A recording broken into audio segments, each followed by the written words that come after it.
Hi, welcome to the Gamesplainer. I'm Jeff the Gamesplainer and today I'm gamesplaining Tapestry. So if you've watched the Gamesplanation for Tapestry, you'll have an idea of how the game plays. I've set the game up as a two-player game, blue versus white. Every game of Tapestry starts the same, but from there it gets a little bit different. So the very first thing that happens is that everyone takes an income round. Income is down the side here. We're on phase 1, which only is the take income stuff. So we'll get one of each of the resources. We'll also get one green card each. So this is for the blue. He's managed to pick up that card and we'll talk about them in a moment. And white has picked up that card. They also take one of these tiles each. So that goes to that player, that goes to that player. We'll just keep them there for the moment. Okay, now we get into the actual game. We're starting with blue as the first player.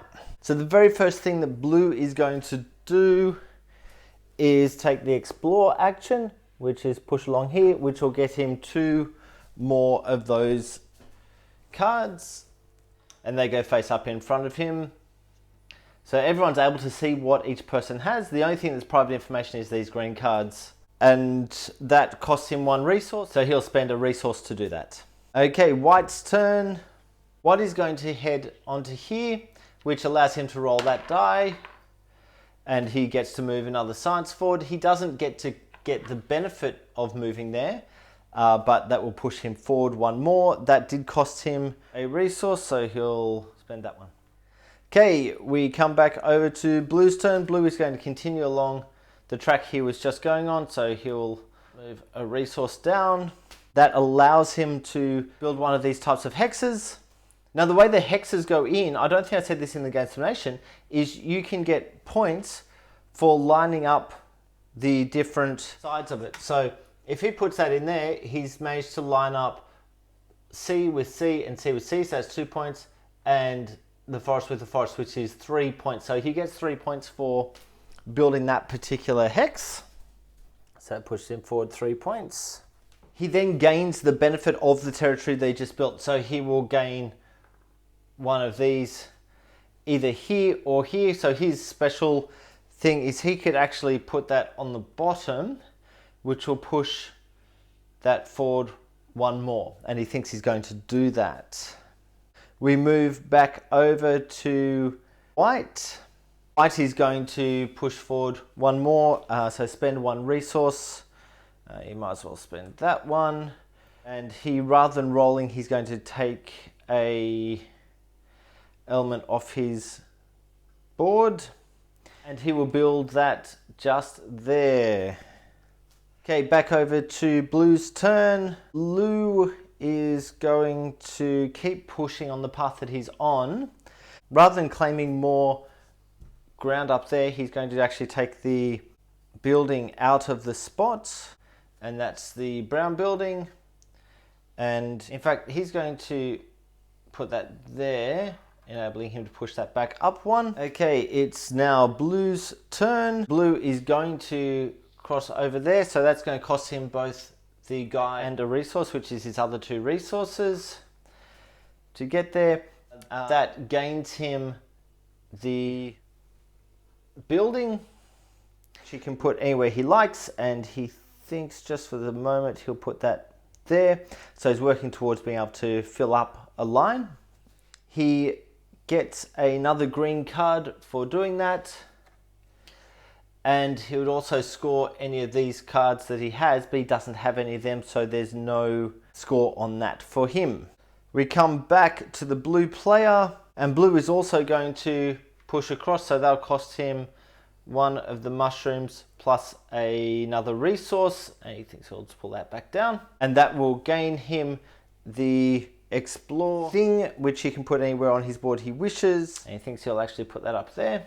That now allows him to get 1 extra card. The placement must be next to a territory that he controls. He currently only controls this mineral territory, so it can be here or here, and he thinks he'll build that one there, which will get him 3 more points. Of course, there's 3 C areas next to that card or token that you just put down, and it's back over to the white turn. Now white doesn't have any resource, So he's going to have to play one of these cards and do the income round.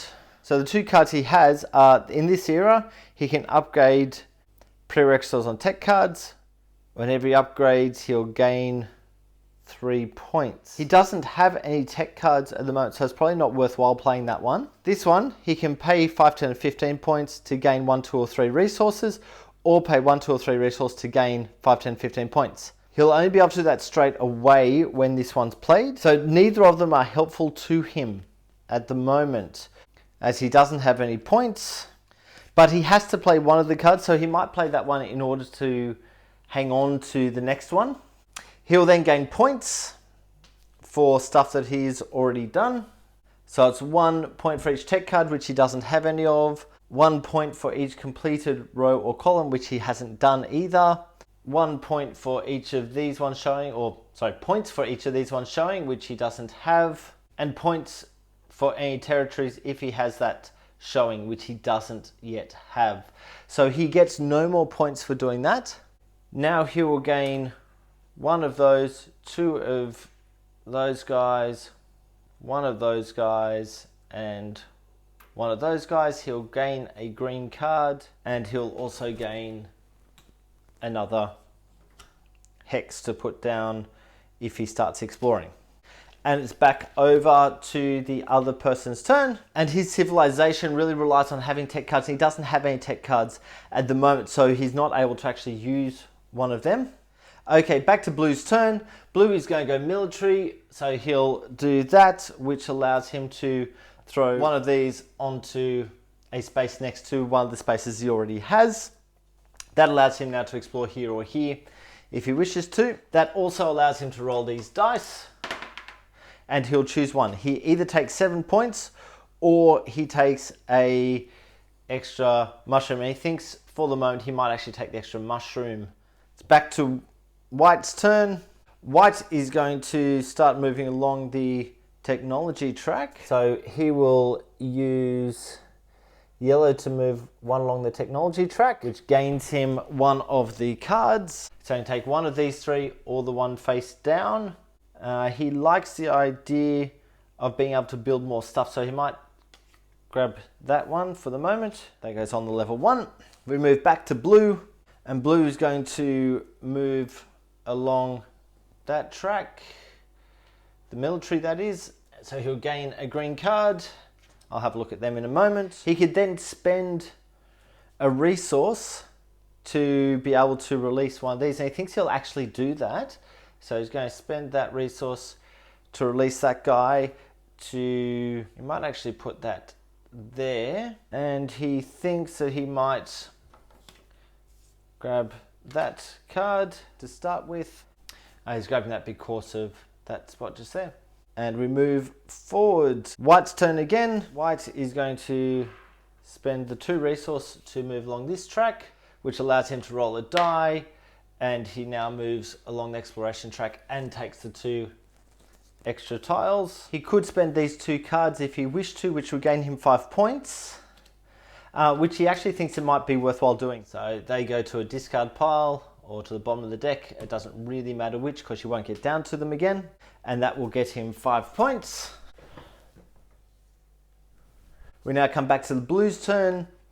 Blue only has 1 thing left to play, so he'll do that to move along the military 1 more, which will allow him to either put out another armory or to remove one of these. And he thinks he might actually put out another armory to go there, which will also gain him 10 points because he's managed to control the middle spot.